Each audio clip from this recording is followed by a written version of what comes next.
Kerala story cinema പ്രദർശിപ്പിച്ച് Idukki രൂപതയിലെ ദേവാലയങ്ങളിലെ മതബോധന ക്ലാസുകളിലാണ് cinema പ്രദർശിപ്പിച്ചത്.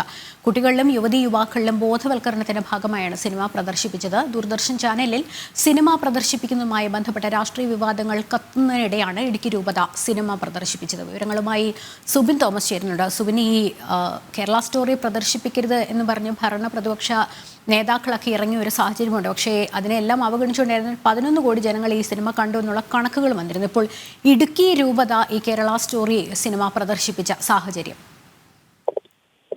പ്രധാനമായും ഇടുക്കി രൂപതയിലെ യുവതീ യുവാക്കളിലും അതുപോലെ തന്നെ കുട്ടികളിലും ഒരു ബോധവൽക്കരണം നടത്തുക എന്ന ഉദ്ദേശ ലക്ഷ്യത്തോടു കൂടിയാണ് ഈ സിനിമ പ്രദർശിപ്പിച്ചത് എന്നുള്ളൊരു വിശദീകരണമാണ് ഇടുക്കി രൂപത നൽകുന്നത്. പ്രധാനമായും ഈ സിനിമ പ്രദർശിപ്പിക്കുന്നതുമായി ബന്ധപ്പെട്ട് വലിയ രീതിയിലുള്ള വിവാദങ്ങൾ നിലനിൽക്കുന്ന സാഹചര്യം ഉണ്ടായിരുന്നു. കഴിഞ്ഞ ദിവസം ഈ ദൂരദർശൻ ചാനൽ ഈ സിനിമ പ്രദർശിപ്പിക്കുന്നതുമായി ബന്ധപ്പെട്ട് മുഖ്യമന്ത്രി ഉൾപ്പെടെയുള്ളവർ വലിയ രീതിയിലുള്ള പ്രതിഷേധമാണ് അറിയിച്ചത്. ഈ സിനിമ പ്രദർശിപ്പിക്കുന്നത് ചില രാഷ്ട്രീയ താല്പര്യത്തോടു കൂടിയാണ് നടക്കുമുള്ള കാര്യങ്ങളാണ് മുഖ്യമന്ത്രി ഉൾപ്പെടെയുള്ള ഭരണപക്ഷവും അതുപോലെ തന്നെ പ്രതിപക്ഷവും എല്ലാം മുമ്പോട്ട് വെച്ച പ്രധാനപ്പെട്ട ഒരു കാര്യം.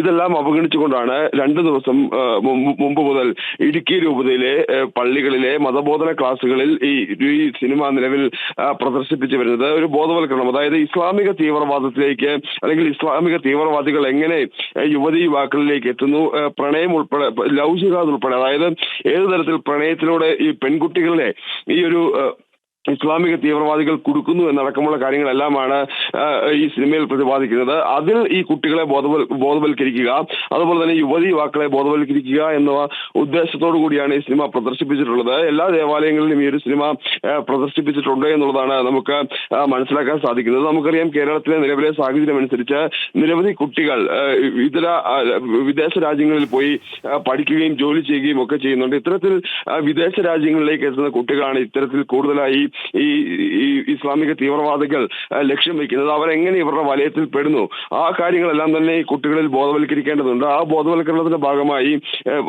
വളരെ ജാഗ്രതയോടുകൂടി തന്നെ ഈ സിനിമ കാണണം എന്നുള്ളൊരു നിർദ്ദേശമാണ് ഇടുക്കി രൂപത നൽകിയിട്ടുള്ളത്. ഇതിന്റെ അടിസ്ഥാനത്തിലാണ് ഈ സിനിമ കുട്ടികളെ കാണിക്കുകയും പ്രദർശിപ്പിക്കുകയും പള്ളികളിൽ പ്രദർശിപ്പിക്കുകയും ഇത്തരത്തിലൊരു ബോധവൽക്കരണം ഇടുക്കി രൂപത നടത്തുകയും ചെയ്തു. അതാണ് കാരണം ഇന്ന് എം വി ഗോവിന്ദൻ ഉൾപ്പെടെ ഇറങ്ങി എന്ന് പറഞ്ഞത് ഇത് കേരള സ്റ്റോറി എന്ന സിനിമ കേരളത്തിനെതിരെയാണ്, മാർക്സിസ്റ്റിനെതിരെയാണ് എന്നൊക്കെയാണ്. പക്ഷെ അങ്ങനെയാണെങ്കിൽ കൂടിയും തിരഞ്ഞെടുപ്പ് ലക്ഷ്യമിട്ടുകൊണ്ട് വർഗീയ വിദ്വേഷം നടത്താനുള്ള ശ്രമമാണ് കേരള സ്റ്റോറി ദൂരദർശനിൽ പ്രദർശിപ്പിച്ചത് എന്നൊക്കെ പറയുമ്പോഴും ഈ നേരത്തെ സുബിൻ സൂചിപ്പിച്ചതുപോലെയാണ് ഈ മതഭീകര സംഘടനകൾ വ്യാപകമായ മതപരിവർത്തനം കേരളത്തിൽ നടത്തുന്ന ഒരു സാഹചര്യത്തെയാണ് ഈ സിനിമ ചൂണ്ടിക്കാട്ടുന്നത്.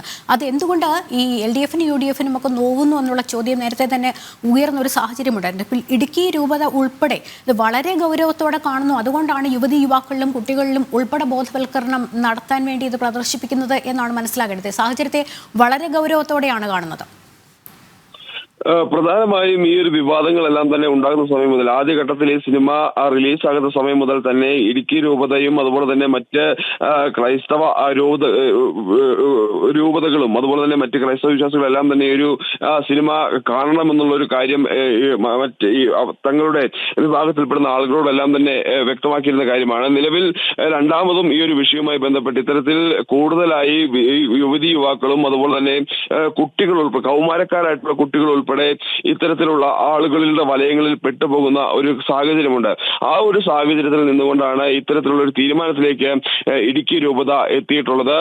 അതുകൊണ്ട് തന്നെയാണ് ഈ സിനിമ കൂടുതലായി പ്രദർശിപ്പിച്ച് കുട്ടികളെയും അതുപോലെ തന്നെ വളർന്നു വരുന്ന യുവതലമുറയെ ബോധവൽക്കരിക്കുക എന്നുള്ള ലക്ഷ്യത്തിലേക്ക് ഇടുക്കി രൂപത കടന്നിട്ടുള്ളത്. അതിന്റെ ഭാഗമായി കൂടുതലും യുവാക്കളിലേക്കും അതുപോലെ തന്നെ കുട്ടികളിലേക്കും ഈ സിനിമയുടെ പറയുന്ന ഇതിവൃത്തം എന്ത് എന്നുള്ള കാര്യം എത്തിക്കുക എന്നുള്ള ഒരു ലക്ഷ്യമാണ് ഇടുക്കി രൂപത ലക്ഷ്യം വെച്ചിട്ടുള്ളത്. അതിന്റെ ഭാഗം എന്നോണം തന്നെയാണ് ഇത്തരത്തിലൊരു സിനിമ പ്രദർശിപ്പിച്ചുകൊണ്ട് കേരള സ്റ്റോറി സിനിമ പ്രദർശിപ്പിച്ചുകൊണ്ട് ഏതൊക്കെ തരത്തിലുള്ള ചതിക്കുഴികളിലാണ് ഇസ്ലാമിക തീവ്രവാദം ഉള്ളത്, ആ തീവ്രവാദത്തിൽ എങ്ങനെ ഇതര മതസ്ഥരായിട്ടുള്ള വിദ്യാർത്ഥികൾ അതുപോലെ തന്നെ യുവതീ യുവാക്കൾ പെടുന്നു എന്നടക്കമുള്ള കാര്യങ്ങൾ വ്യക്തമായി തന്നെ പറയുന്നുണ്ട്. അതുകൊണ്ട് തന്നെ ഈ സിനിമയിൽ കൂടുതലായും ബോധവൽക്കരിക്കപ്പെടേണ്ടതുണ്ട്.